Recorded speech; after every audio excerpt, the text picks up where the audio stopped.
G'day guys, welcome to Perfectly Reasonable Necessities. My name is Pete, and if this is the first time on your channel, welcome. And today's video is about a tenoning jig that I made for my Triton table saw. And I got the idea from Tamar on 3x3 designs, and I wanted to give it a go myself. So mine's a little bit different because I didn't follow her steps all the way, but I did get something that I can definitely use in my shop for the stage that I'm at the moment.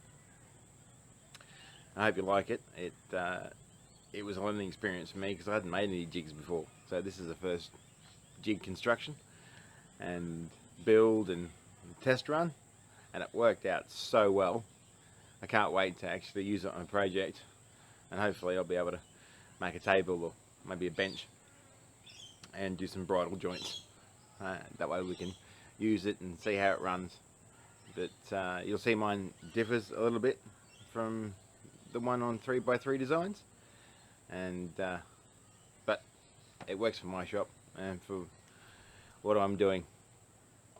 I guess I'm going to try and actually make some more of my own machines, jigs, those sorts of things, just to show you don't have to spend a great deal of money to be able to get an end result. Because one thing I have been doing lately is a lot of reviews on projects, and I've done a few builds, and I just want to show that all those skills that you learned by building your first box and building your first tabletop and all those sorts of things can actually be used to add to the arsenal that is your tools. So we use these tools to actually build things. Well, why can't we use the skills that we build things with to actually build tools or machines to allow us to become more resourceful and think outside the square and actually exercise the grey matter that's up here, which is really good fun. So I hope you enjoy this one, guys. Again, it's a tenoning jig for my table saw. Again, 3x3 designs. The link will be in the description below, because then that way you can have a look at what she did. She's fantastic. She's a very skilled lady. So take a look at that one, because she's really good. She's got some great videos and some good stuff. And again, I haven't put the dimensions in this because this one was just a trial one. It's my first jig. My table saw is different to a lot of table saws out there.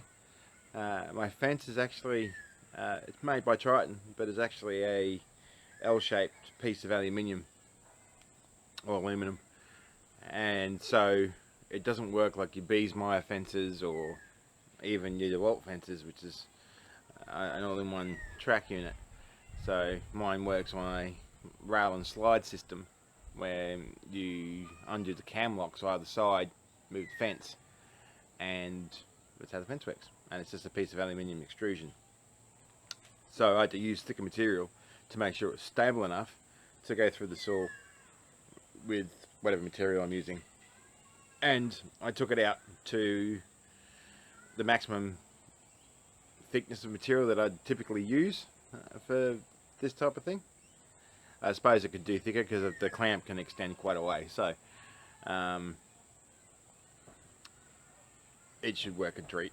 There should be no problems at all with the thicker material, but I've just done it on a piece of scrap stock that I had laying around. I do believe it's about 3" by 3" square stock, I think it is. So that's, what's that, 75 by 75 mil stock for the metric ladies and gentlemen out there. And I just ran it really quickly. I didn't center it on anything. I just wanted to see if I could cut a square channel using my table saw. So, and you'll see that at the end of the video as well. So we hope you enjoy this one, guys. Take care.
you.